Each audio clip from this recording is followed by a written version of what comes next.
Alors, sur la décapitation, avec le rôle de l'Union européenne, je crois que Joël Perrichot, avant-hier, vous a donné un élément de réponse, parce que vous avez tous eu les grandes orientations de politique et économique, et que donc, c'est composé de 35 considérants et de 4 recommandations. Et donc, si vous regardez la dernière page, vous avez effectivement que l'Union européenne recommande que la France s'attache en 2019 et 2020 à réduire les dépenses et à réaliser des gains d'efficacité dans tous les sous-secteurs des administrations publiques, notamment en précisant pleinement les mesures concrètes nécessaires dans le contexte du programme Action publique 2022 et en surveillant étroitement la mise en œuvre de ces mesures. Donc le projet CAP 22 a été un petit peu édulcoré, mais ceci dit, il a abouti sur une loi qui a été adoptée l'été dernier, la loi du 23 juillet. Ça a été adopté définitivement par l'Assemblée nationale le 23 juillet. Donc la France est un bon élève de l'Union européenne, les GOPÉ sont respectés. Alors la réponse à la question « Peut-on imaginer une société sans fonctionnaires ?» La réponse c'est oui, mais ce serait un cauchemar. Pourquoi ? Les métiers exercés ou les missions exercées par les fonctionnaires peuvent toujours être exercées par des non-fonctionnaires, mais sauf que il y a quand même quelques principes qui prévalent à l'exercice de la fonction publique. Un principe d'égalité, un principe d'indépendance, un principe de responsabilité qui découle de l'article 15 de la Déclaration des droits de l'homme et du citoyen. Et puis les fonctionnaires, ils sont là pour rendre un service public. Et quels sont les principes du service public en France? Ce sont les principes d'égalité, de continuité du service public et d'adaptabilité, c'est-à-dire le fait qu'on adapte les réponses en fonction des besoins. Donc, une société sans fonctionnaires, c'est une société qui met tous ses principes à la poubelle. Et donc, c'est toujours possible, mais ce serait dramatique. Macron a annoncé qu'il allait supprimer 120 000 fonctionnaires pendant son quinquennat. Il ne va pas réussir à le faire. Voilà, je pense que une société sans fonctionnaires, déjà, c'est... je ne sais pas, qu'est-ce qu'on fait des 5,5 millions de fonctionnaires dans les 3 versants, État, territorial, hospitalière. Qu'est-ce qu'on en fait? Une destruction massive, une extinction Donc voilà. D'autant qu'on veut les faire travailler plus longtemps. On leur dit la retraite, ce sera plus 62, 64 ans, mais on veut qu'il y en ait toujours moins. Et puis, on va le voir, on veut recruter des contractuels pour remplacer les fonctionnaires.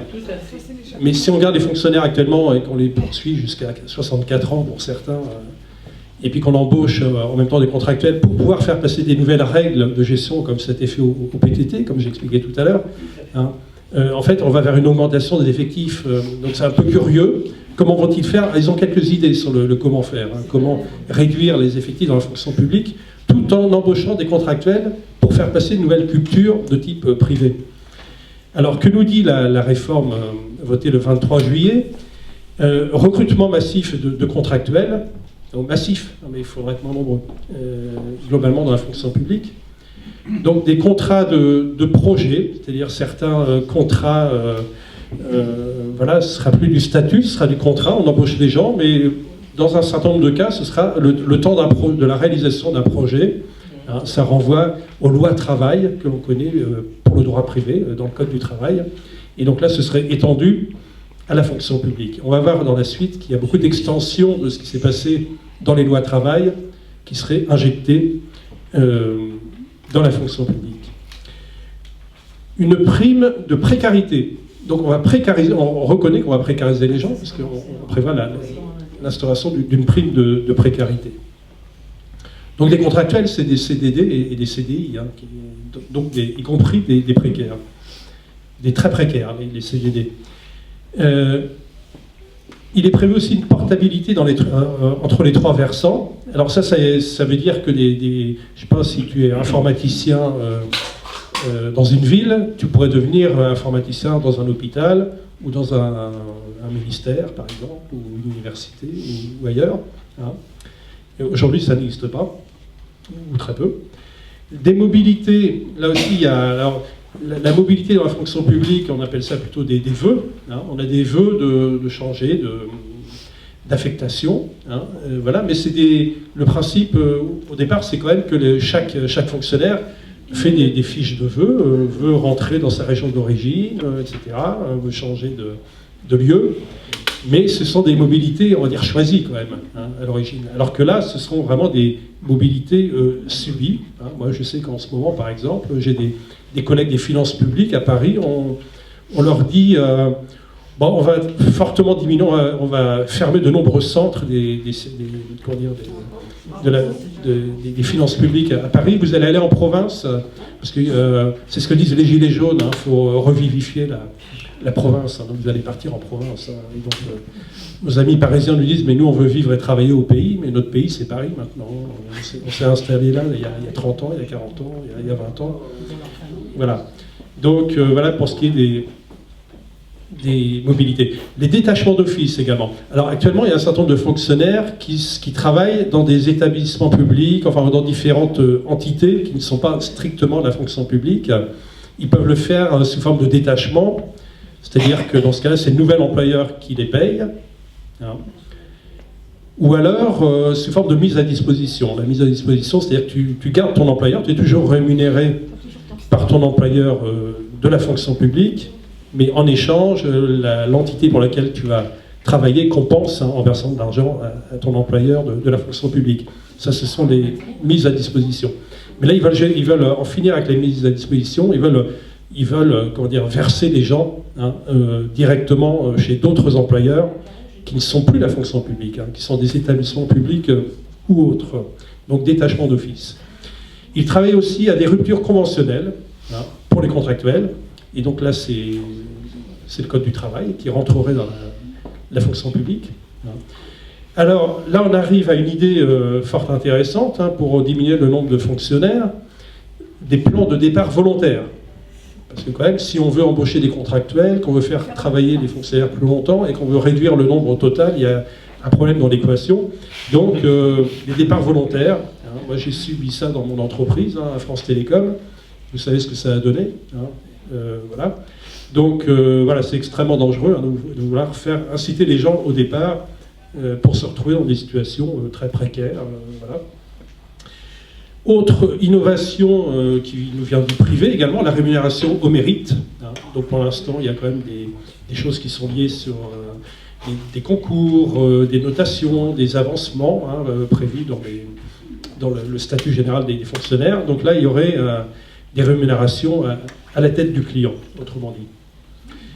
Ils encouragent également des allers-retours entre le public et le privé pour les hauts fonctionnaires. Alors ça se fait déjà, mais là, ils veulent amplifier le phénomène pour que des fonctionnaires puissent aller acquérir une bonne culture dans le privé, hein, une bonne culture managériale, pour après la mettre en application dans la fonction publique.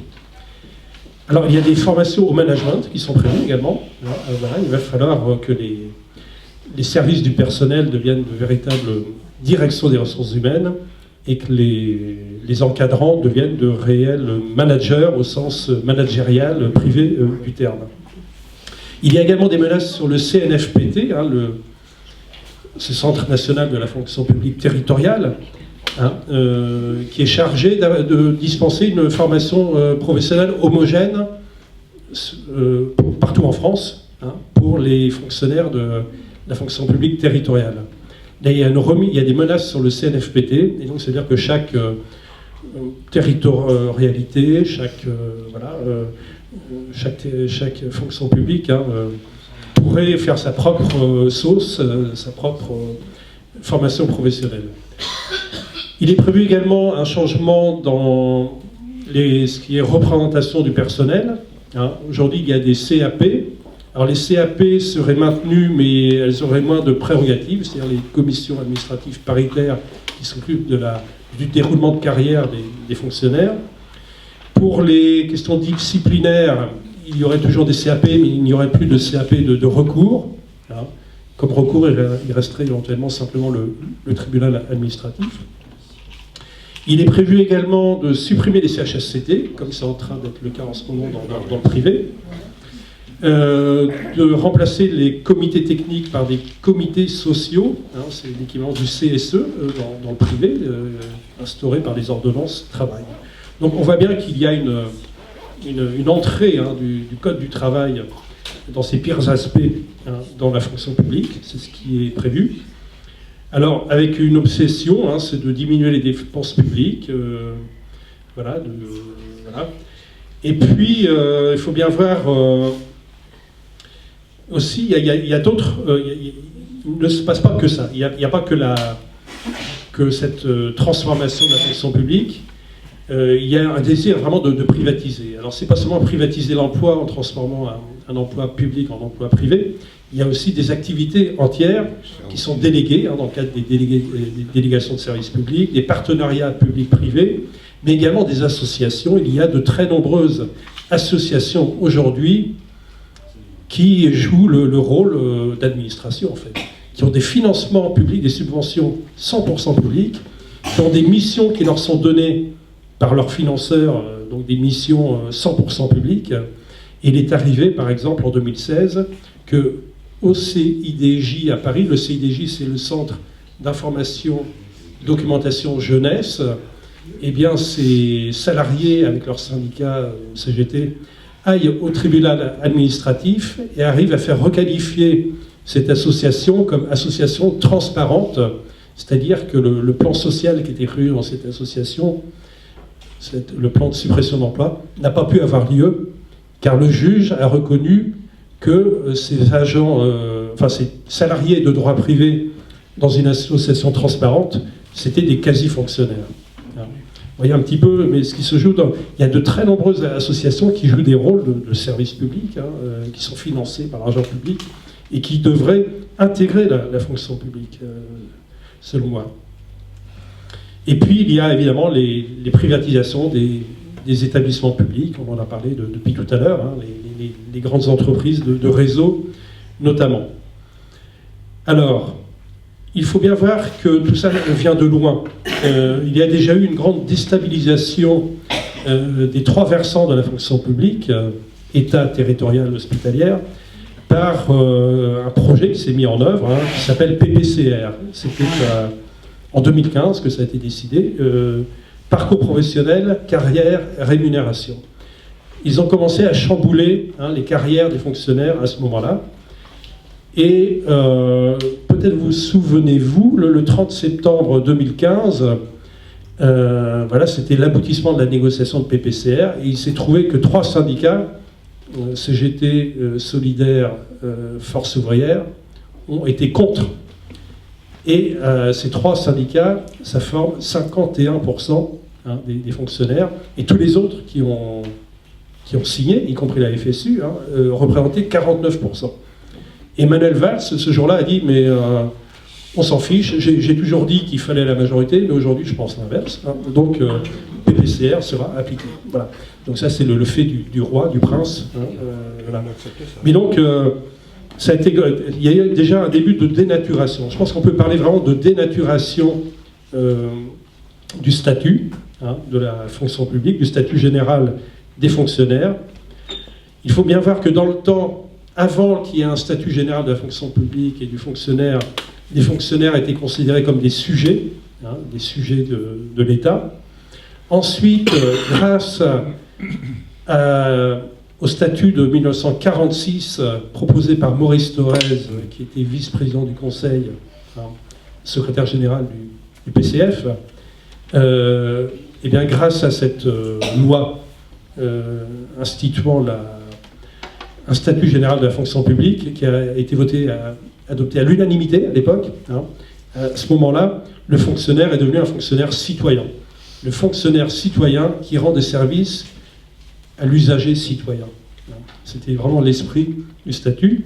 Ce statut a été conforté entre 1982 et 1985 hein, par des lois proposées, portées par Anicet Le Pors, hein, ministre communiste, voilà, avec 4 titres qui ont été votés les uns après les autres. Le titre 1 qui s'applique aux 3 versants de la fonction publique, puis le titre 2 pour l'État, le titre 3 pour la territoriale et le titre 4 pour l'hospitalière.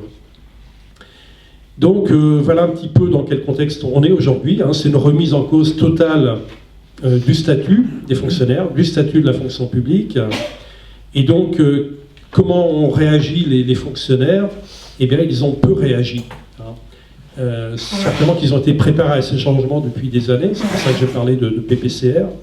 Mais le 9 mai, par exemple, journée d'action à l'appel de, je sais plus, 9 organisations syndicales, c'est-à-dire tout le monde, il n'y a eu que 250 000 manifestants en tout en France contre ce projet de loi. Et puis après, il n'y a plus...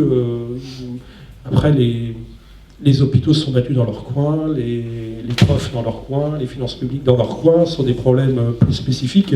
Mais il n'y a pas eu vraiment de grands mouvements des 5,5 millions de fonctionnaires pour garder leur statut. C'est dramatique. Donc là, il faut essayer de remobiliser, mais c'est pas évident. Et puis, il faut bien voir que cette la nouvelle attaque, maintenant, c'est sur les retraites. Ça va porter également sur 2 régimes en particulier. Le régime des pensions civiles et militaires, des fonctionnaires de l'État, et puis la CNRACL, qui est la Caisse nationale de retraite, des agents des collectivités locales, mais également hospitalières. Et donc, voilà un petit peu la situation dans laquelle on se trouve aujourd'hui.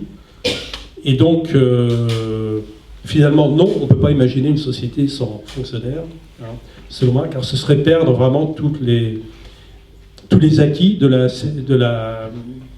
la fonction publique, mais qui sont des acquis au service des usagers citoyens, exercés par des fonctionnaires citoyens. Et donc, à mon avis, pour revaloriser aussi l'image du fonctionnaire, parce que ça a souvent été connoté négativement, le fonctionnaire. Le fonctionnaire, dans certains cas, c'est utilisé comme une insulte, enfin comme quelque chose de péjoratif. En tout cas, il faut dire ce que font les fonctionnaires. Ce sont les instituteurs, ce sont les infirmières, ce sont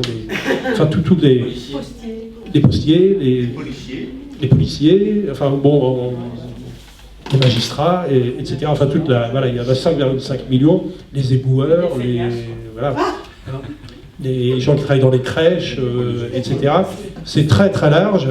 Et donc, certains pompiers sont fonctionnaires territoriaux aussi. Les gens sont attachés à tous ces métiers, à tous ces services rendus, à toutes ces missions de service public. Les gens sont très attachés. Mais quand on globalise avec le mot fonctionnaire, il y a tout de suite quelque chose de connoté. Donc, il y a une bataille aussi de vocabulaire et puis de politique à mener là-dessus, à mon avis. Voilà, j'en ai fini pour présenter un petit peu le projet de loi qui a été adopté cet été. Bien, je vais essayer d'être moins long qu'hier soir. Et donc j'ai décidé de ne pas du tout me servir de mes notes. Tout ce que vient de dire Benoît, naturellement, vous vous doutez que c'est entièrement applicable, soit directement, soit par intégration de toutes ces réglementations dans le droit de la fonction publique hospitalière. C'est tout à fait clair. Alors je vais essayer très brièvement, j'ai promis à Michel d'être court. Ce qu'était l'hôpital il n'y a pas si longtemps que ça, et malheureusement ce qu'il est devenu. Et puis voilà, si vous avez des questions plus précises sur tel ou tel point, bien sûr, j'essaierai d'y répondre. Alors il était un temps où l'hôpital public dans ce pays était un joyau du système de santé européen, voire mondial. Nous avions affaire à un établissement public avec plénitude de compétences, dirigé par un conseil d'administration à la tête duquel il y avait des élus. Les syndicats jouaient leur rôle, la sécurité sociale était représentée dans ces conseils. Effectivement, il y avait rappelez-vous, toute l'épopée entre la fin de la guerre de 40-45 et on va dire les années 70. Le système hospitalier a été construit sans recours au marché financier, puisque les nouveaux hôpitaux, y compris les CHU, tous les équipements, les nouvelles constructions, les modernisations, étaient financés soit par emprunt sans intérêt auprès de la Sécu, notre grande conquête sociale actuellement tout à fait menacée, et puis des contributions de l'État, de la CDC, et puis parfois même des collectivités locales, départements, notamment, qui à l'époque avaient un minimum de moyens, ce qui n'est naturellement plus le cas aujourd'hui. Alors tout cela a bien changé. Tout cela naturellement a bien changé, puisque depuis les réformes Juppé de 96, aggravées par bien sûr les réformes HPST, la réforme Touraine et puis les dernières ordonnances de Macron dont Benoît a parlé, l'hôpital, ça n'est plus du tout ça. D'abord, ils ont été coiffés par une sorte d'administration totalement bureaucratique, qui sont les agences régionales d'hospitalisation dans un premier temps, et les agences transformées plus tard en agences régionales de santé, à la tête desquelles il y a des super-préfets, d'accord, à la tête des grandes régions, et puis les préfets de département totalement perdus, et de région totalement perdus toutes les compétences sur les hôpitaux publics, et désormais les hôpitaux sont gérés par des directeurs et des super-directeurs. Bon, j'en suis un ancien, donc je connais un petit peu le sujet, et qui sont tous formés à Rennes à une école de santé publique, devenue école des hautes études en santé publique, et qui sont totalement sous la coupe de ces fameux super préfets de santé que sont les directeurs généraux d'agences régionales de santé. Voilà, les directeurs naturellement sont pieds et poings liés vis-à-vis de ces ARS, puisqu'ils ne dépendent plus de leur président de conseil d'administration, ils sont plus choisis par les élus, hein. Ils sont choisis et nommés par donc le directeur de l'ARS, et puis ils sont notés et appréciés par le même personnage. Donc c'est vous dire que naturellement les ARS peuvent compter sur des directeurs zélés.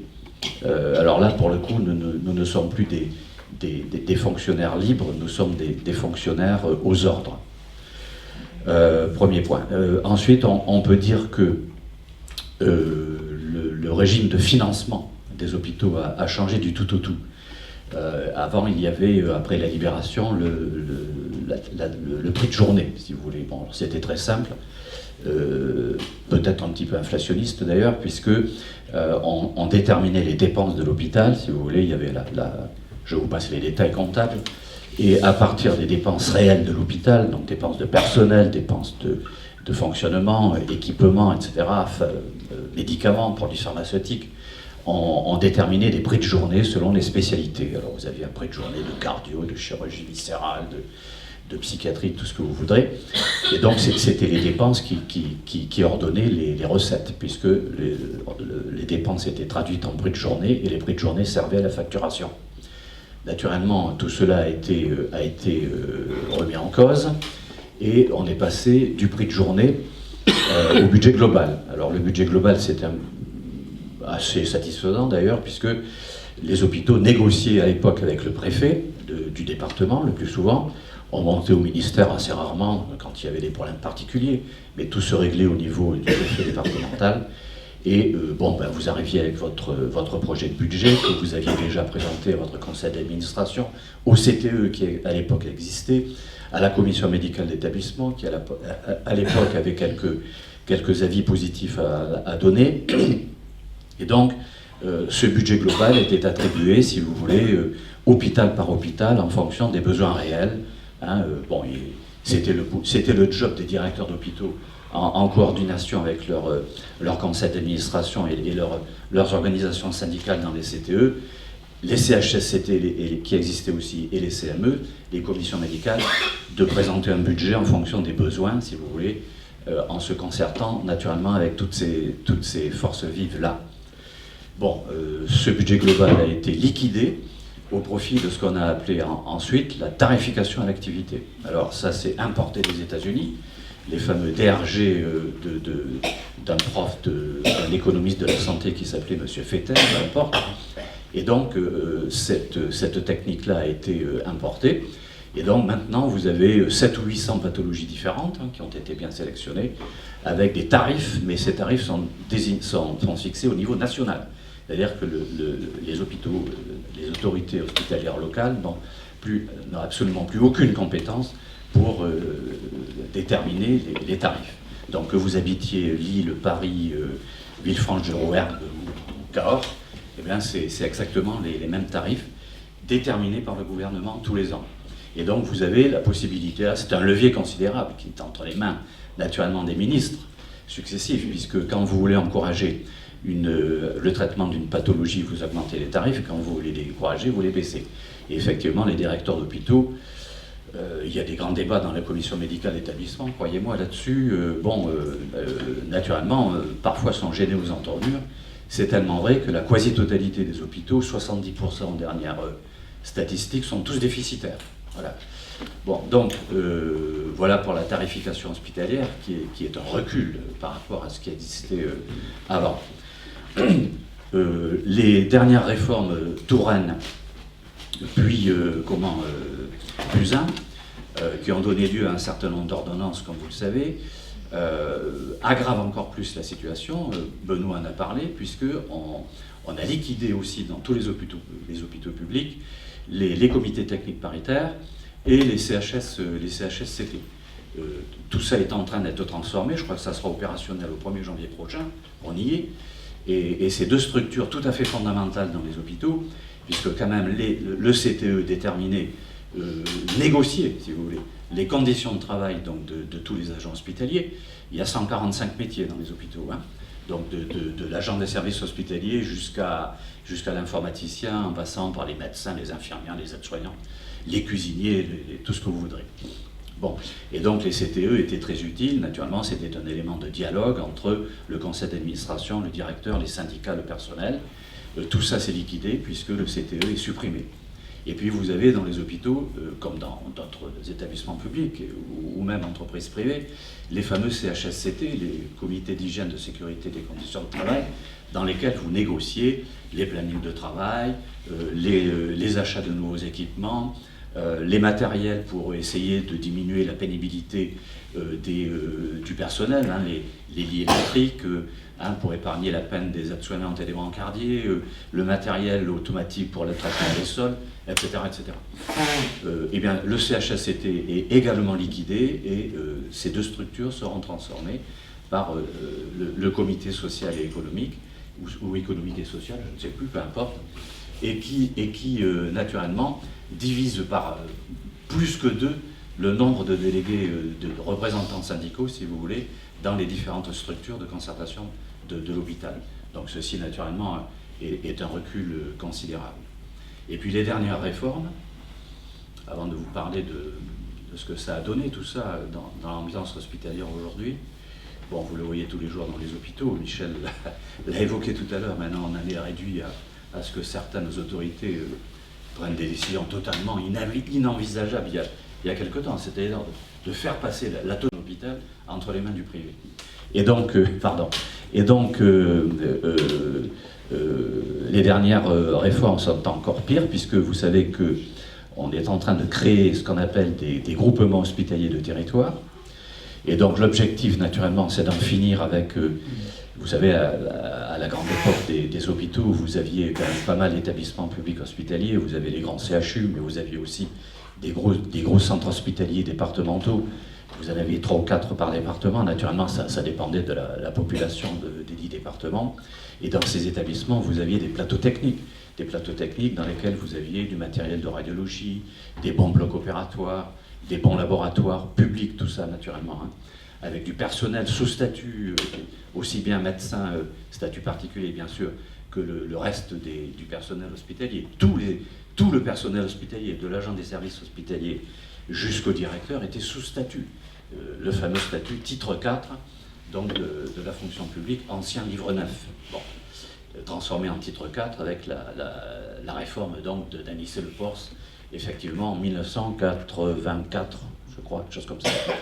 Bon, naturellement, ces groupements hospitaliers de territoire, c'est fait pour quoi? Ben, pour fermer un certain nombre d'hôpitaux, pour fermer un certain nombre de plateaux techniques, ça a déjà commencé. Il doit y avoir 150 blocs opératoires déjà d'hôpitaux locaux qui ont été liquidés.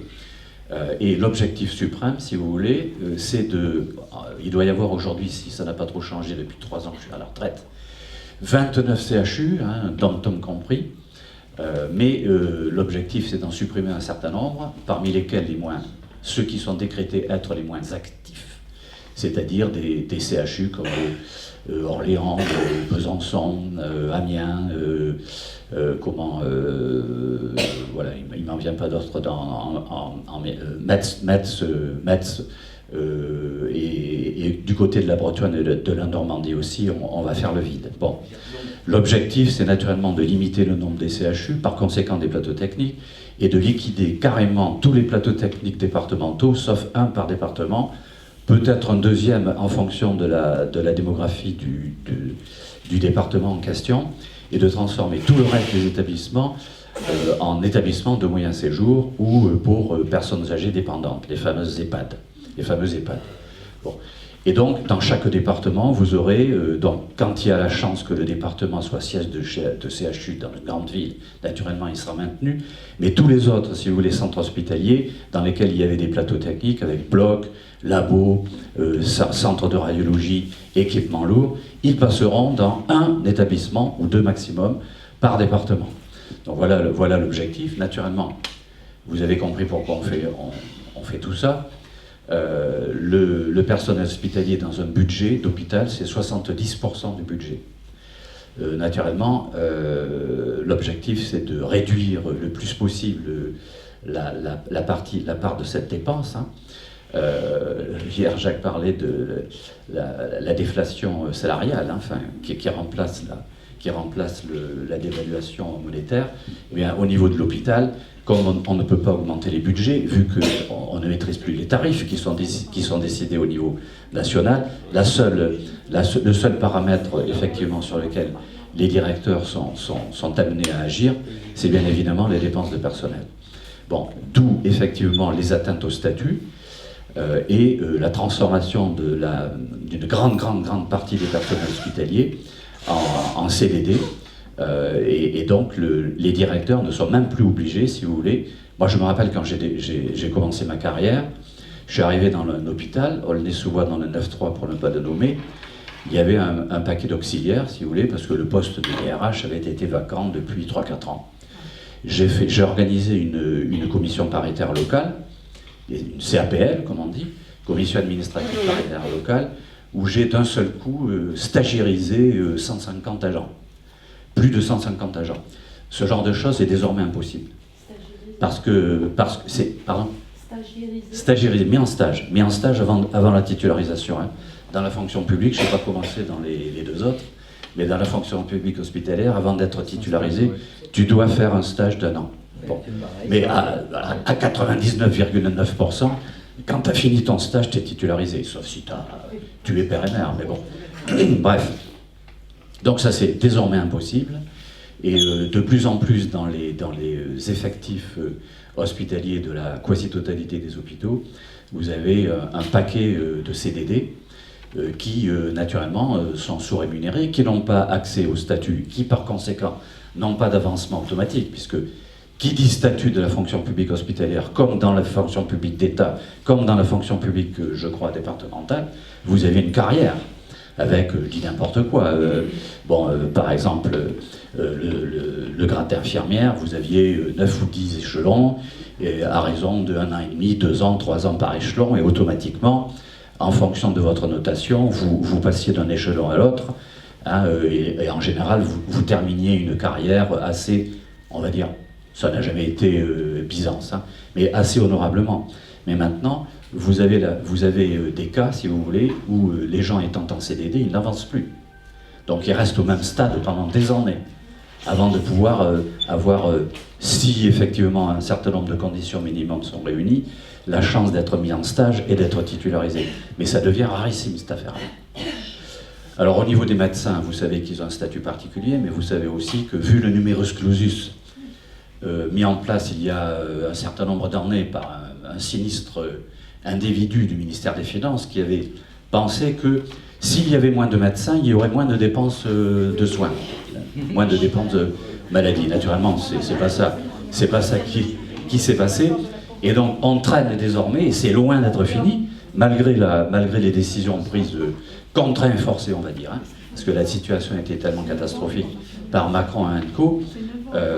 Nous avons un manque de médecins, et vous savez que la quasi-totalité des services d'urgence, et c'est pour ça qu'ils sont en grève. Il fallait que ça éclate un jour. On le voyait venir depuis 15 ans, cette histoire-là. Hein. Bon, la quasi-totalité des services d'urgence, y compris dans les CHU, fonctionne grâce aux internes. Grâce aux internes, qui sont taillables et corvéables à merci. Hein. Bon. Et maintenant, c'est pas que les internes qui sont taillables et corvéables, c'est même les PH, qui parfois se défenestrent, d'accord ? Vous avez entendu parler d'un certain nombre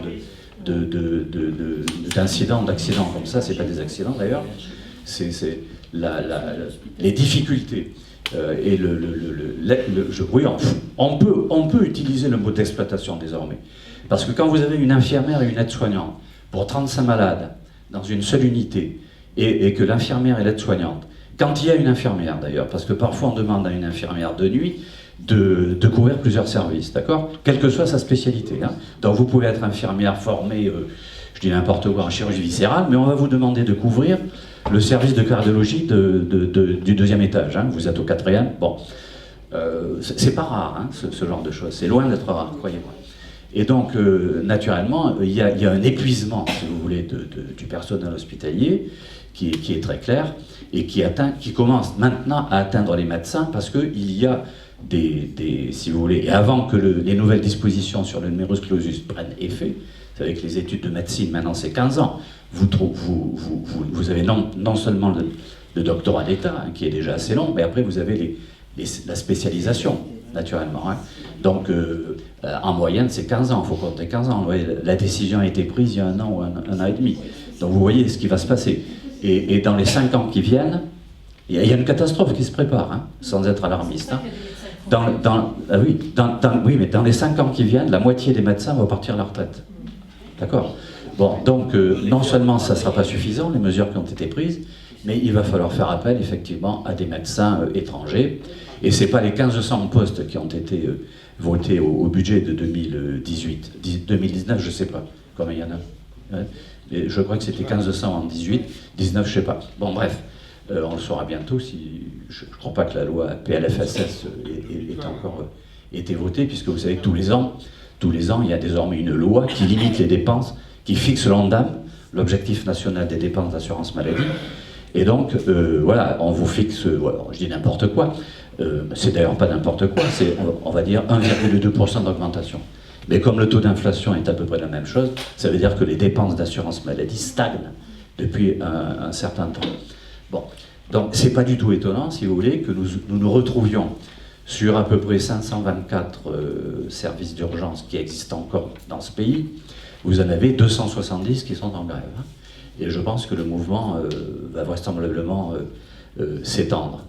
Bon, voilà le résultat. Donc vous avez des groupements hospitaliers de territoire qui ont pour objectif de fermer des hôpitaux et des services. Vous avez la réduction des plateaux techniques, des fermetures de maternités. Bon, moi je suis originaire de la Dordogne.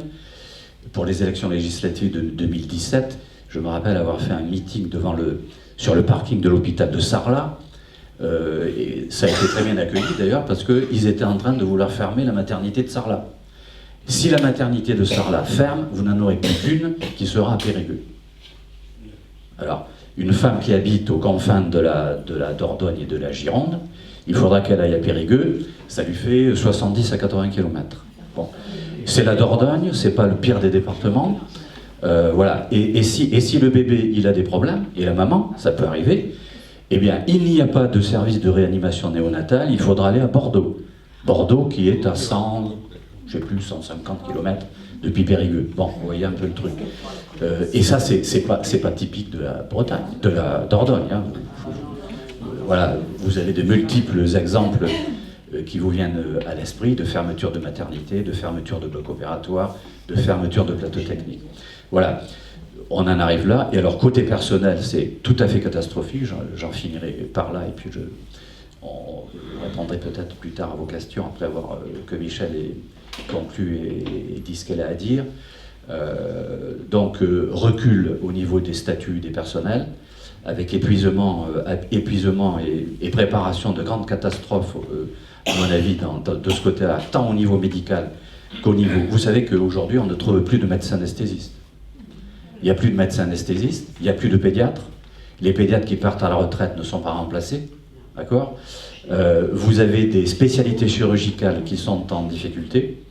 Vous avez des spécialistes des nouveaux appareillages, genre accélérateur de particules, TEP, scanner perfectionné, j'ai oublié le nom. Bon, tout ça, si vous voulez, ça, il faut apprendre à le faire fonctionner. C'est pas tout d'avoir du matériel, encore faut-il naturellement avoir du personnel médical et non médical capable de le faire fonctionner. Eh bien, il y a des moments, si vous voulez, où par exemple en garde de nuit, ce genre de service ne peut plus être assuré, où on transfère le malade avec à ses risques et périls, bien évidemment, dans des structures plus importantes. Bon. Donc, comment dirais-je, détérioration des statuts des personnels, détérioration des plateaux techniques et centralisation maximum du pouvoir, si vous voulez, entre les mains d'un directeur. Mais en fait, le directeur, il dépend directement du super-préfet régional, qui est le directeur de l'agence régionale de santé. Bon, voilà quelle est la situation. Donc, on ne peut pas être étonné, naturellement, que tout cela se termine par des mouvements sociaux, et notamment cette grande grève des urgences, qui est quand même une première, parce qu'on n'avait jamais vu autant de services d'urgence, si vous voulez, en grève, hein, et depuis longtemps. Ça s'est jamais vu, je crois. Bon, 270 services sur 524, mais dans les 524, vous avez des tout petits services, si vous voulez. Hein. Bon, mais tous les gros services de CHU, tous les gros services de gros centres hospitaliers départementaux sont en grève. Voilà. Donc, vous savez que dans les hôpitaux, on est en grève, mais on assure le service minimum. Donc, les gens se mettent là, un truc ou là en grève, mais elles bossent. Ils chialent, hein, parce que 80% du personnel hospitalier, c'est du personnel féminin, d'accord ? Bon, et ça fait des années que ça dure, la plaisanterie. Donc, je pense qu'à un moment donné, ça va finir par péter, cette histoire. Parce que les gens sont épuisés, les malades ne sont plus satisfaits, faut le dire. Il y a une détérioration des soins, sans être catastrophique, hein, parce que le personnel fait ce qu'il peut. Hein, et il n'est pas du tout question de remettre en cause la compétence et le dévouement du personnel, mais on en arrive à un tel état de crise que même, si vous voulez, l'éthique professionnelle de tous ces agents est en jeu. L'éthique professionnelle de tous ces agents est en jeu, et il va arriver un moment où elles vont refuser de faire courir des risques aux patients. Et je crois que là, ce n'est pas les petites mesurettes qu'a prises Buzyn qui vont régler cette question. Vous voyez, non seulement le statut des fonctionnaires, il faut absolument le revaloriser, le remettre au goût du jour, et faire des réformes fondamentales de structure là-dessus. Mais je dirais que c'est pour le service de santé, vous comprenez, c'est pas le plombier du coin, quoi. On travaille sur du vivant, on travaille sur des personnes, on travaille sur des êtres humains. Moi, je vais revenir sur les responsabilités de l'Union européenne. Vous savez que c'est mon dada. Puis alors, vraiment, on a l'impression de répéter la même chose d'année en année lors de notre université d'automne, puisque ça fait bien 10 ans qu'on raconte la même chose, parce qu'on avait vu venir le vent du boulet, n'est-ce pas ? Alors, moi, je vais m'appuyer sur deux choses, sur évidemment les directives et les recommandations de l'Union européenne. On ne peut pas séparer la question du statut des fonctionnaires et leur remise en cause, notamment par les dernières réformes de Macron, de l'offensive contre les services publics. Et ça, non seulement c'est important à comprendre, ça devrait aller de soi, mais c'est un argument qui est fort. Puisque les fonctionnaires, comme le disait Benoît tout à l'heure, quand on dit les fonctionnaires, il y a plein de gens qui font les fonctionnaires, ils foutent rien, ils travaillent pas, ils gagnent vachement cher, vachement d'argent pour ce qu'ils font, et puis en plus ils ont l'emploi à vie, alors de toute façon la vie est belle pour eux. Non mais c'est quand même un discours qui existe et qui a été travaillé et fabriqué. C'est ça que je veux dire. Travaillé et fabriqué. C'est pas parce que les gens d'un seul coup ils ont pensé ça, parce qu'avant ils pensaient le contraire. C'est parce qu'il y a eu un travail d'arrache-pied qui a été fait en la matière, à l'initiative des forces patronales, évidemment, et en face avec une difficulté, je dirais pudiquement, des organisations syndicales pour inverser ce discours. Donc j'en reviens à ce lien entre désintégration du statut des fonctionnaires et destruction des services publics. Et quand je dis on ressasse, moi en particulier, tant pis, nous avions publié un texte il y a presque 10 ans, on n'était pas le Pardem, on était encore le MPEP, à propos de la directive service. La directive service qui faisait suite à Bolkestein, qui avait été liquidée parce qu'il y avait une grosse levée de boucliers, vous vous souvenez, en France, mais pas seulement, dans d'autres pays de l'Union européenne. Et donc, elle était re-rentrée, ce qui avait été viré était re-rentré par la fenêtre à travers la directive service, sur un peu le mode de non au TCE, et hop, on réintègre par le traité de Lisbonne. Cette directive service, elle dit des choses absolument essentielles où tout est écrit il y a 10 ans. Tout. Hein, hop là, j'ouvre mon petit carnet. Qu'est-il dit d'abord, pour qu'on suive bien, le scénario est toujours le même. Donc il faut guetter les scénarios partout, c'est toujours le même, celui de l'Union européenne, néolibérale et machin, et des gouvernements qui lui sont asservis. Appauvrissement des services publics par réduction des moyens, éclatement et ou restructuration, décrédibilisation de l'efficacité des services publics et de leurs agents, services publics considérés comme entrave à la concurrence, fin des investissements pour réduire la valeur, partenariat public-privé qui arrive au fur et à mesure pour montrer qu'il y a des services qui ne sont pas rentables et que donc on va trouver des partenaires privés qui, eux, vont coûter moins cher. Donc il y a une sous-traitance d'un certain nombre de fonctions qui ne sont plus assurées dans le cadre du statut de la fonction publique. Diminution des effectifs, évidemment, non-remplacement des agents partant à la retraite, tout ça vous dit, c'est une musique qui chante, hein, ça fait des années, recours aux contractuels, etc. Il y a essentiellement deux armes létales, donc je disais, contre les services publics et les agents, les directives et les recommandations. Donc je reviens d'abord sur la directive service qui a été adoptée, chers camarades, en 2006. En 2006, et on est en 2019, et qui a fait suite donc à Bolkestein. Cette directive service, elle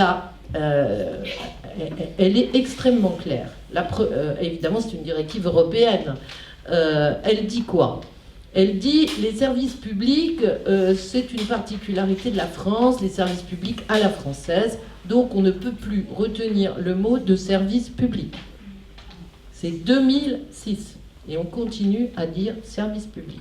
Or, l'Union européenne utilise le mot service public alors qu'elle n'a pas reconnu le service public et qu'elle substitue au mot service public des services d'intérêt général, des services sociaux d'intérêt général et surtout des services d'intérêt économique général.